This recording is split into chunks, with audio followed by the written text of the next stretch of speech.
Okay, so for anyone here who doesn't know me yet, my name is Andrew Bartel. I'm the late Dominican of this chapter, temporarily professed. And I joined, was it 3 years ago now? And I'm not the furthest away, am I? There are other people who are further away than me. But I'm about 11 hours north in Montana from Kalispell. So I come down once a year for professions and to be with you, my lovely family, and it's great to be here. So thank you. I don't know how many of you are familiar with that survey that was sent out. They've done it multiple times with those surveys that talk about the different phobias that people have or the things people are afraid of. And one of the top, even more so than like insects or bugs, is public speaking. Public speaking has consistently come out as one of the #1 fears that people have. So even if my talk does not go well today, I will at least have given you an example of courage in front of you, even if everything falls apart, but I hope that will not be the case. I mean, you can imagine too, it's bad enough speaking in front of a group, but when you also speak in front of a group that are members of an order of public speakers, you can imagine how terrified I am. So, but because I was given this wonderful period right after lunch, and when everybody is feeling heavy and with food and everything, I thought I would keep it light and fluffy. And I don't know how you can really make courage. You might be thinking, well, how do you make courage light and fluffy? And when I say light and fluffy, I mean more childlike, a little bit lighter. I'm going to keep it a little bit lighter. And my goal for the end of this talk is that if you get to the end of it and you say, oh, if that talk was child's play, then I will have achieved my goal. Because that's exactly what I want to do. I want to just take a little bit of a frolic with you. Because all of you can go to books and manuals and read about fortitude and read about courage and get the technical definitions, read Thomas Aquinas and things like that. But I want to focus a little bit more on a few concrete applications, a few tips. Take a stroll through the flowers and point out the flower of virtue and point out the flower of courage so that we can have maybe a little bit more of an appreciation for it. So let's start out with a definition, since it's always good to do that, so we know kind of what we're talking about. So fortitude or courage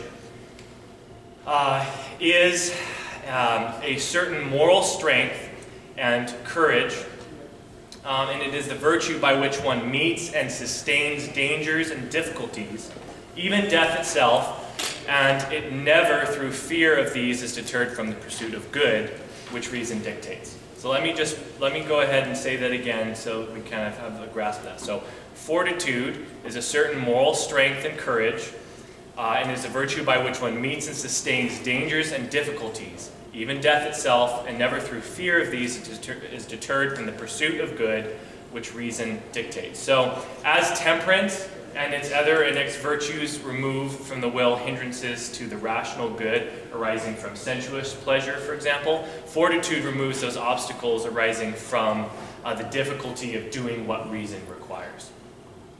So there are some other things that you can talk about, certain sub-virtues, such as patience and munificence and perseverance, but one of the ones I really am going to hone in a little bit on is magnanimity. And in order to pull that in a little bit, we're going to look at a story, or in the context of a children's story. Because again, like I said, I want to try to come away from kind of a common misconception, because I think when most of us think of courage, we think of the soldier who throws himself on, the grenade to save his buddies, or the firefighter who crawls, and risks his life in the pursuit of faith. We often think of an extraordinary occurrence, but the practice of fortitude, or the practice of this virtue, is actually something that has more to do with the ordinary. The majority of the time that you will be practicing this virtue, it will be in the ordinary circumstances. So as a virtue, it is something that is more in the ordinary life, and if you are able to achieve that in these little things, and the ordinary things, if for some reason in your life you are called upon, and most of us at some point will be, to do something extraordinary, you will be prepared. But the ordinary and the little things always comes first. So, and the reason I want to talk about it in the context of this children's story is because of that, is to highlight that it is something that is an ordinary virtue, achievable and practiced by all of us on a daily basis, not some virtue that you pull out of your back pocket when you need it, when you have to go and save somebody or go, protect somebody from a live shooter or something like that. So there's a quote from G.K. Chesterton from his book Orthodoxy, Ethics of Elfland. And he says, quote, "Wonder is not a mere fancy derived from fairy tales. On the contrary, all the fire of the fairy tales is derived from this. Just as we all like love tales because there is an instinct of sex, we all like astonishing tales because they touch the nerve of the ancient instinct of astonishment. This is proved by the fact that when we are very young children, we do not need fairy tales. We only need tales. Mere life is interesting enough. A child of 7 is excited by being told that Tommy opened a door and saw a dragon. But a child of 3 is excited by being told that Tommy opened a door. Boys like romantic tales, but babies like realistic tales because they find them romantic. In fact, a baby is about the only person, I should think, to whom a modern realistic novel would read without boring him. This proves that every nursery tale only echoes an almost prenatal leap of interest and amazement. These tales say that apples were golden only to refresh the forgotten moment when we found that they were green. They make rivers run with wine only to make us remember for one wild moment that they run with water." Close quote. So the story that I have chosen for today is one that is a great favorite of mine. I grew up listening to it, and then when I was 17 years old, I picked it up and read from cover to cover and loved it just as much. It's called The Adventures of Winnie the Pooh. Is everybody here kind of familiar with The Adventures of Winnie the Pooh? I love this book. It is an absolutely incredible book, written by a guy who was, he was a survivor of World War II. And him writing these stories for his son Christopher was part of his, how would you put it, trying to recover from PTSD. And it was in doing that he was able to kind of recover a bit of maybe that childlike innocence and wonder that he lost seeing the terrible.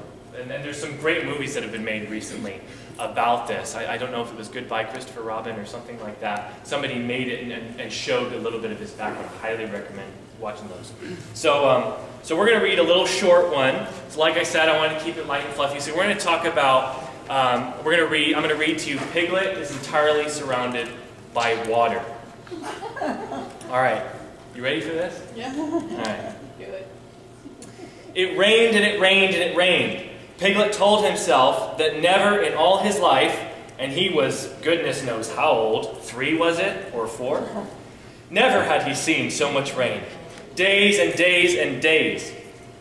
If only, he thought as he looked out of the window, if only I'd been in Pooh's house, or Christopher Robin's house, or Rabbit's house when it began to rain, then I should have had all the company this time, instead of being here all alone, with nothing to do except wonder when it will stop. And he imagined himself with Pooh saying, "Did you ever see such rain, Pooh?" And Pooh saying, "Isn't it awful, Piglet?" And Piglet saying, "I wonder how it is over Christopher Robin's way." And Pooh saying, "I should think poor old Rabbit is about flooded out by this time." It would have been such a jolly to talk like this, and really, it wasn't much good having anything exciting like floods if you couldn't share them with somebody. For it was rather exciting. The little dry ditches in which Piglet had nosed about so often had become streams, and the little streams across which he had splashed were rivers, and the river between whose steep banks they had played so happily had sprawled out of its own bed and was taking up so much room everywhere that Piglet was beginning to wonder whether it would be coming into his bed soon. "It's a little anxious," he said to himself, "to be a very small animal entirely surrounded by water. Christopher Robin and Pooh would escape by climbing trees, and Kangaroo would escape by jumping, and Prayer Rabbit would escape by burrowing, and Raoul would escape by flying, and Eeyore would escape by making a loud noise until rescued. And here am I, surrounded by water, and I can't do anything. It went on raining, and every day the water got a little higher, until now it was nearly up to Piglet's window, and still he hadn't done anything. "There's Pooh," he thought to himself. "Pooh hasn't much brain, but he never comes to any harm. He does silly things and they turn out right. And there's Owl. Owl hasn't got exactly a brain, but he knows things. He would know the right thing to do when surrounded by water. And then there's Rabbit. He hasn't learnt in books, but he can always think of a clever plan. There's Kanga. He isn't clever, Kanga isn't, but she would be so anxious about Roo that she would do a good thing to do without thinking about it. And then there's Eeyore. Eeyore's so miserable anyhow that he wouldn't mind about this. But I wonder what Christopher Robin would do." Then suddenly he remembered a story which Christopher Robin had told him, about a man on a desert island who had written something in a bottle and thrown it into the sea. And Piglet thought if that he wrote something in a bottle and threw it in the water, perhaps somebody would come and rescue him. He left the window and began to search his house, all of it that wasn't underwater, and at last found a pencil and a small piece of dry paper and a bottle with a cork in it. He wrote on the side of the paper, "Help, Piglet, me." And on the other side, "It's me, Piglet, help, help." Then he put the paper in the bottle, corked the bottle up as tightly as he could, and leaned out of his window as far as he could lean without falling in, and he threw the bottle as far as he could throw. Splash! And in a little while it bobbed up again in the water, and he watched it floating slowly away in the distance until his eyes ached with looking. And sometimes he thought it was the bottle, and sometimes he thought it was just a ripple on the water which he was following, and then suddenly again he knew he would never see it again, and that he had done all he could do to save himself. "So now," he thought, "somebody else will have to do something, and I hope they will do it soon, because if they don't, I shall have to swim, which I can't, so I hope they do it soon." And then he gave a very long sigh and said, "Oh, I wish Pooh were here. It's so much more friendly with two." When the rain began, Pooh was asleep. It rained and it rained and it rained, and he slept and he slept and he slept. He had had a tiring day. You remember how he discovered the North Pole. Well, he was so proud of this that he asked Christopher Robin if there were any other poles such as a bear of little brain might discover. "Well, there's a South Pole," said Christopher Robin, "and I expect there's an East Pole and a West Pole, though people don't like talking about them." Pooh was very excited when he heard this, and suggested that they should have an expedition to discover the East Pole. But Christopher Robin had thought of something else to do with Kanga, so Pooh went out to discover the East Pole by himself. Whether he discovered it or not, I forget. But he was so tired when he got home that in the very middle of his supper, after he had been eating for a little more than half an hour, he fell fast asleep in his chair and slept and slept and slept. Then suddenly he was dreaming. He was at the East Pole. It was a very cold pole with the coldest sort of snow and ice all over it. He had found a beehive to sleep in, but there wasn't room for his legs, so he had left them outside. And wild woozles, such as inhabit the East Pole, came and nibbled all the fur off his legs to make nests for their young. And the more they nibbled, the colder his legs got, until suddenly he woke up with an "oh!" And there his was, sitting in the chair with his feet in the water and water all around him. He splashed to his door and looked out. "This is serious," said Pooh. "I must have an escape." So he took his largest pot of honey and escaped with it to the broad branch of his tree, well above the water, and then he climbed down again and escaped with another pot. And when the whole escape was finished, there was Pooh sitting on his branch, dangling his legs, and there beside him were 10 pots of honey. 2 days later, there was Pooh sitting on his branch, dangling his legs, and there beside him were 4 pots of honey. 3 days later, there was Pooh, sitting on his branch, dangling his legs, and there beside him was 1 pot of honey. 4 days later, there was Pooh. And it was on the morning of the 4th day that Piglet's bottle came floating past him, and with a loud cry of "Honey!" Pooh plunged into the water, seized the bottle, and struggled back to his tree again. "Bother," said Pooh as he opened it. "All that wet for nothing. What's that bit of paper doing?" He took it out and looked at it. "It's a message," he said to himself. "That's what it is. And that letter is a P. And so is that. And so is that. And P means Pooh. So it's a very important message to me, and I can't read it. I must find Christopher Robin or Owl or Piglet, one of those clever readers who can read things, and they will tell me what this message means. Only I can't swim. Bother." Then he had an idea, and I think that for a bear of very little brain, it was a good idea. He said to himself, If a bottle can float, then a jar can float. And if a jar floats, I can sit on top of it, if it's a very big jar. So he took his biggest jar and corked it up. All boats have to have a name, he said, so I shall call mine the Floating Bear. And with these words, he dropped his boat into the water and jumped in after him. For a little while, Pooh and the Floating Bear were uncertain as to which of them was meant to be on the top. But after trying one or two different positions, they settled down with the Floating Bear underneath Pooh, triumphantly astriding it, paddling vigorously with his feet. Christopher Robin lived at the very top of the forest. It rained and it rained and it rained, but the water couldn't come up to his house. It was rather jolly to look down into the valleys and see the water all around him, but it rained so hard that he stayed indoors most of the time and thought about things. Every morning he went out with his umbrella to put a stick in the place where the water came up to, and every next morning he went out and couldn't see his stick anymore, so that he would put another stick in the place where the water came up to, and he walked home again, and each morning he had a shorter walk to walk than he had the morning before. On the morning of the 5th day, he saw water all around him, and he knew for the first time in his life he was on a real island, which was very exciting. It was on this morning the owl came flying over the water to say, "How do you do?" to his friend Christopher Robin.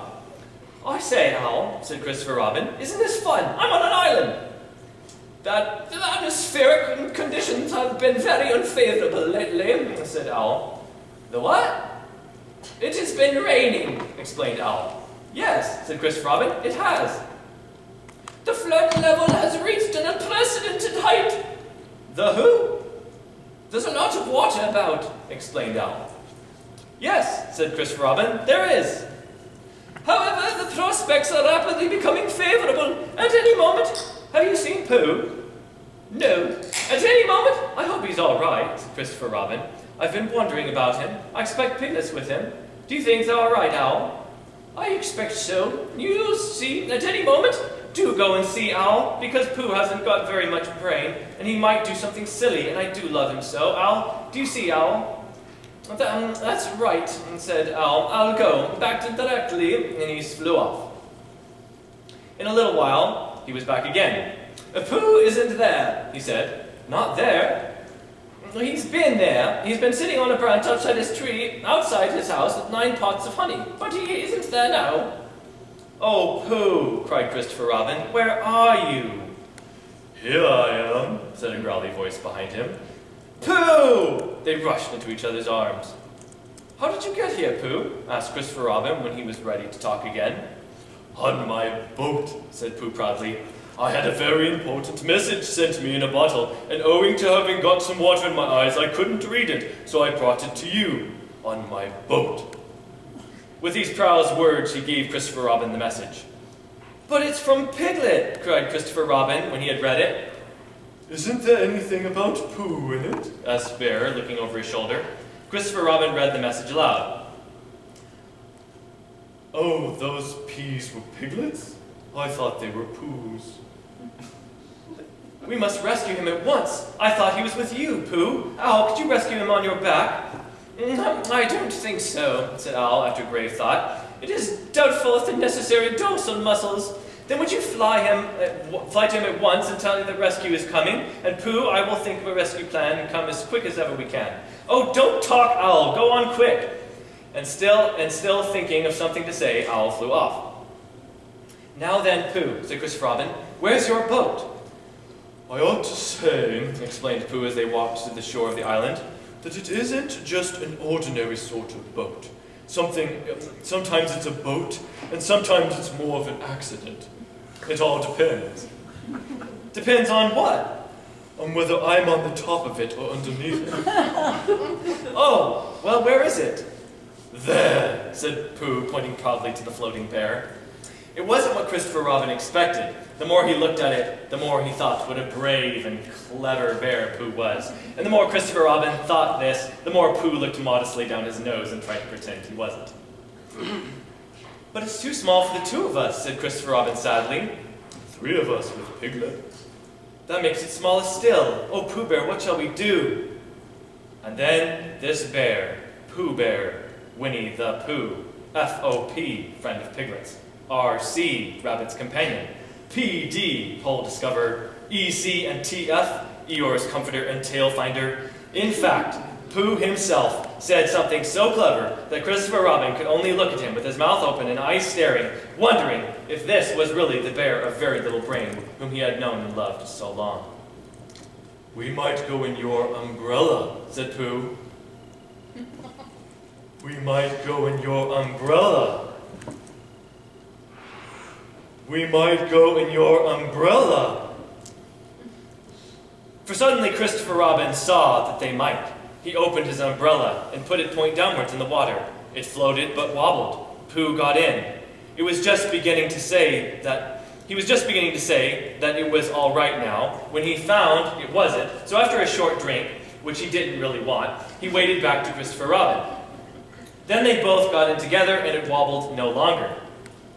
"I shall call this boat the Brain of Pooh," said Christopher Robin. And the Brain of Pooh set sail forthwith in a southwesterly direction, revolving gracefully. You can imagine Piglet's joy when at last the ship came in sight of him, and after years he liked to think that he had been in very great danger during the terrible flood.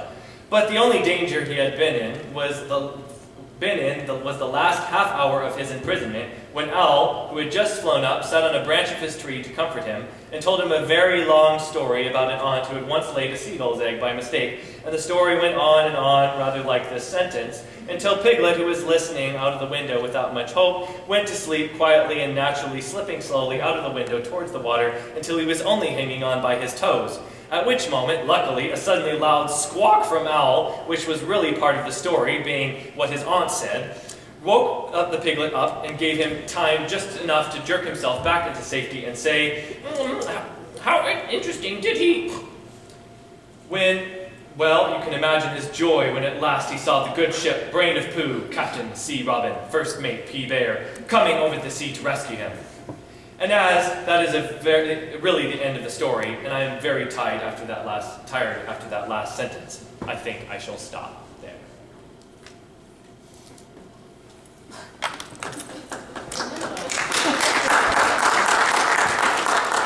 So, you're probably like, what on earth is that with courage, right? Okay. So there's two insights I want you to think about. So courage is not about the transcendence of our imperfection or weakness as much as it is the embrace of it, the acceptance of it. So think about that for a minute. It's not so much about transcending, becoming something that you're not, as much as it is accepting who you are, accepting your limitations, your fears, meeting them head on, and then moving forward as best you can to the best of your ability. That's what courage is. I remember, one of my favorite movies, The Last Samurai. Tom Cruise's character is talking to this little boy before he goes into battle. And they're talking about fear. And he asks him, or haven't you been afraid? You've been in many battles. And Tom Cruise's character says, and every time I was afraid. Every time I was afraid. It's like what you were saying earlier, John. Every time you have to say that prayer, to get yourself geared up to be able to meet that new situation. It's not the absence of fear. It's not the absence of imperfection. Instead, it's an embrace and an acknowledgement of who you are and moving forward with the best that you possibly can. So that's where magnanimity comes in. And magnanimity, according to the Catholic Encyclopedia, which is one of these sub-virtues of fortitude, it implies a reaching out of the soul to great things, the virtue which regulates man with regard to honors. The magnanimous man aims at great works in every line of virtue, making it his purpose to do things worthy of great honor. Nor is magnanimity incompatible with true humility. Quote, "Magnanimity," says St. Thomas, "makes a man deem himself worthy of great honors in consideration of the divine gifts he possesses, whilst humility makes him think little of himself in consideration of his own shortcomings." Close quote. So you see, it's a reaching out, worthy of great honors, doing great things because of the strength that God gives you, that it all comes from God, something greater than yourself, but at the same time, thinking little of yourself. And that's not necessarily a putting down of yourself. It is a kind of self-deprecation, but it's more of an acceptance. It's not like poo-pooing yourself. It's just, this is who I am. I'm a little person. It's like the hobbits. That's why the hobbits in The Lord of the Rings could do that which no one else was able to, because everybody's always grasping to be bigger than they are, to be more than they are. That's a tendency that everyone has, but the hobbits were just where they were. They just accepted it, and that's why they were the ones who were able to carry on that mission in a way and resist the power of the ring in a way that no one else was able to do. So again, it's not about the transcendence of imperfection, it's about an accepting of it. And like St. Thomas says, you don't reach for what's beyond your strength. Right? If you aren't capable of it, you can't do it. And your trying is just pathetic, it's just ridiculous. And so you don't want rashness or pride trying to go for something that you can't do, which is why it requires this kind of embracing of that. The second thing is courage is more concerned, like I've said earlier, courage is more concerned with ordinary situations in life than extraordinary ones. So if you're thinking about some practical ways you can think about this. So say a husband, he might say, if somebody tried to come into my house and attack my family, I would die for them. I would fight for them. But then when his wife asks him to change a poopy diaper, right, he's like, no, I'm not doing it, right? It doesn't go that far, right? So it's easy to say, well, I would be grand in these extraordinary things. I would do these amazing things, but the real practice of courage is happening changing that baby diaper. And it's after hundreds of changing baby diapers that if somebody was beating down your door, you then would have the moral strength and the fortitude to be able to do it, because you've been building those moral muscles in a way that you wouldn't before. So it's that classic mantra, he who is faithful in the small things will be faithful in the great things. So think about the story that we just read. So Pooh, he was starving, and he leaped into the water after that bottle, hoping that it was honey. It's not honey. Tries to read it, he can't read the message. So then he comes up with this plan to get onto this honey pot. It's this horrible experience, right, where he's on the bottom, the pot's on the top. He finally makes it to Christopher Robin, soaked, drenched. And then they're trying to figure out, well, how are we going to save Piglet? You'd think the last thing Pooh Bear wants to do is go out there again. I mean, he's starving, he just had a terrible experience, but then he wants to take care of his friend Piglet. And so he suggests this idea of getting into their umbrella, and they do it, and he gets wet again, right? He falls out, it doesn't work, then they'd be able to get into it together, and they're able to take off and to save his friend Piglet. So Pooh, right, Pooh is what I was talking about when I say it's about an embracing of who you are. So when he initially set out, his motives were not necessarily, his motives were finding out a message about himself. It's not about saving his friend Piglet. And so often that is where our motives start, and that's okay. It's like St. Thomas Aquinas says, even an imperfect motive, if it moves you toward the practice of virtue and something good, is good. It's a good start, right? But it's transformed as the story continues when he does find out it's not for him, it's for Piglet, and now they have to take care of Piglet. Then he moves toward into this act of courage. I mean, you heard, and Christopher Robin is marveling at his bravery, that he's willing to go back out to take care and save his friend Piglet. So you see those two things, those two insights that I was talking about. It's Pooh Bear knows who he is. He knows of his imperfections. He isn't trying to be something greater than he is. And also, he's willing to do this ordinary thing. And that's the thing I love about this story too, is that it's like he imbues a kind of magic. It's like G.K. Chesterton said. There's the fairy tales and then there's the regular tales. And I feel that the 100-acre wood is like in between. I mean, it's even like that name, the 100-acre wood. It's like, that's supposed to be magical? It's 100-acre wood. I mean, it's like a quantitative measurement. But somehow it becomes a magical thing, the 100-acre wood, right? And so it's in between. It's like because Christopher Robin is growing up. So he's in between the magic of ordinary things and then the magic of fairy tales. But the magic of fairy tales is what helps us to remember that ordinary situations are heroic. So when the husband or when the wife says, "Honey, will you change that diaper for me? Will you take out the trash? Will you do this?" Then you're able to take that ordinary situation and it becomes like a knight in shining armor, and you take that bag of trash and you go and you walk with it, right? And thinking about it in that way helps you to realize, and it gives you a motivation for strengthening those moral muscles. And these moral muscles are so important because when it comes to the cardinal virtues, as many of you are familiar with, it comes from the Latin word carde, which means hinge. All other virtues hinge off of these virtues, the ones that are lesser and the ones that are greater. So even the theological virtues themselves are hinged off of the practice and presuppose the practice of these virtues. So if you do not have courage, you will not be able to have faith. You will not be able to love or have hope, because it takes courage to do all of those things. I find it very interesting that courage, in the Bible, whenever there is an encounter with the divine, what is the first thing they always say? When an angel comes, or when the burning bush and God is there and encounters Moses, the first thing that's always said, don't be afraid. Do not be afraid.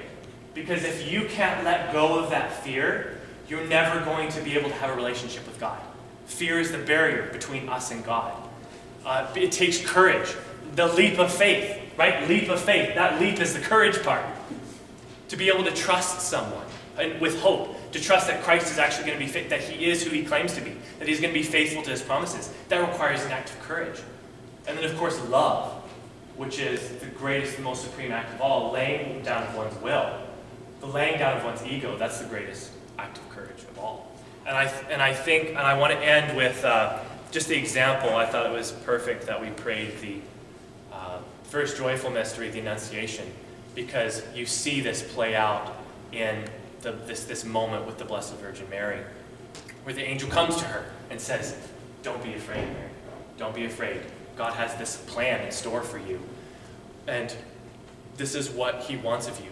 He wants to make you the mother of the Messiah. And of course, she's like, how is this going to be? And all of the things you can imagine are rushing into her mind of the things she's going to have to deal with.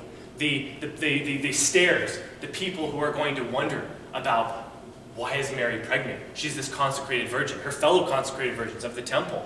The kind of things that she would, and also the glimpse of the suffering that she was going to go through as well, being the son of the Messiah, and the weight that would be. In order for her to make that perfect act, she had to have that courage. In order to say, I am the handmaid of the Lord, let it be done to me according to your word. And there again, you see what I said. It's not about the transcendence, right? Becoming more than we are, becoming an angel, becoming God himself. Mary was the handmaid. She was a little person, right? But in being a little person, she, and in the embrace of who she was, she became the greatest human being ever to live. An essential component to God's plan of salvation. And it began with it was an extraordinary circumstance, but it was an ordinary situation of a woman conceiving a child. Being a mother, taking care. All of these ordinary things that she did in the beginning were a preparation for the extraordinary act of courage that she was going to have to endure and make as she watched her only son, her God, her Savior, go through the most excruciating and debilitating death you can possibly imagine. So it's these ordinary things that help us to make it to that point, to be able to imitate her in that way. So 3 insights. Courage it's not about being more than you are. It's about accepting who you are and allowing God to work with that, because God delights to work through imperfect people. That's how God is. Courage is more concerned with ordinary situations than extraordinary ones. It is concerned with extraordinary ones, but that's a small percentage of the acts of courage you're going to make in your life. And finally, courage is the foundation of all the other virtues, especially faith, hope, and charity. It's also one of the gifts of the Holy Spirit. And like St. Thomas says, it's when he pairs each of the gifts of the Holy Spirit with each of the virtues, right? Courage is one of them. It's one of the gifts of the Holy Spirit. Of course, it goes with the practice of courage. So the Holy Spirit enables us to be courageous in a way that we never could on our own. And so I'm going to finish with this quote from Father Serve Pinckaers. He's a Dominican. He wrote books on. He was a famous moral theologian. But it's on this final, and I'll leave you with that. If I can find it. Because of course I took my bookmark out. Okay, here it is. In an effort to offer a more satisfying account of this particular experience, St. Thomas follows St. Augustine and develops his theology of the gifts. In conjunction with the virtues, the gifts make us receptive to the impulses of the Spirit of Christ. The list of 7 gifts is taken from Isaiah as they appear in Greek. They are wisdom, understanding, counsel, courage, knowledge, piety, and the fear of the Lord. The gifts give our acts a higher vitality and perfection. As we have seen, St. Thomas relates a gift to each of the virtues. In this way, the virtues and gifts form the twin visage of one and the same organism of love that underlies the work of the Holy Spirit in the lives of the faithful. The involvement of the Holy Spirit in our growth in virtue shows us that the Spirit acts in us through the normal paths of daily effort, rather than through extraordinary revelations, sudden motions, or exceptional charisms. He moves us like sap, whose movement we neither see nor sense, so discreet is he before the activities and projects that engross us. Yet his gradual push, along with our confident fidelity, prepares the way for the flowering of spring and the growth of autumn. The Spirit, therefore, can produce in us works that are sometimes quite surprising. Unfolding within us as deep inspirations, the gifts can move us beyond the simple measure of reason in the use of goods and in acts of generosity, courage, and detachment. St. Francis of Assisi, for example, became the lover of Lady Poverty. St. Vincent de Paul and Mother Teresa were devoted to the destitute. There were also martyrs, such as St. Cyprian of Carthage and the humble Blandina of Lyon, who, following the model of Stephen in the Acts of the Apostles, retained a peaceful, even joyous confidence in the face of torments and death. In this way, the gifts lead the virtues to their perfection. Close quote. Thank you very much.